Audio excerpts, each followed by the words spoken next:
আজকে সকালটা ছিল কত কুয়াশা, এখন বাজে প্রায় 6টা, কিন্তু তবু কুয়াশা। তাও আমরা বেরিয়ে পড়েছি, তো আজ বেশি দূর যাব না।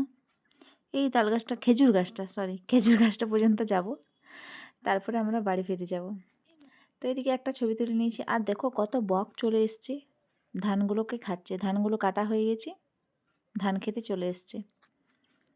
তো দেখো আমি একটু জুম করে দেখাচ্ছি তোমাদেরকে, কত উড়ে চলেছে। যাই হোক, বাড়ি চলে এলাম, গরম জল খেয়ে নিলাম আর লিকার চা খেয়ে নিয়েছিলাম। তো আজকে রান্না হবে বাঁধাকপির তরকারি আর ডিম। তো ডিমগুলো সিদ্ধ করে নিয়েছি এবং একটু একটু করে কেটে দিচ্ছি, মাঝখানে চিড়ে দিচ্ছি, তাহলে ভালো হবে, ভাজাটা ভালোভাবে যাবে এবং ঝোলটাও ভালো হবে। তো প্রথমে আমি তেলে হলুদ দিয়ে দিয়েছি, তারপর ডিমগুলোকে ভেজে নিয়েছি, তারপরে রান্নাটা করে নেব। তো এদিকে আমার ভাজা হয়ে যাচ্ছে।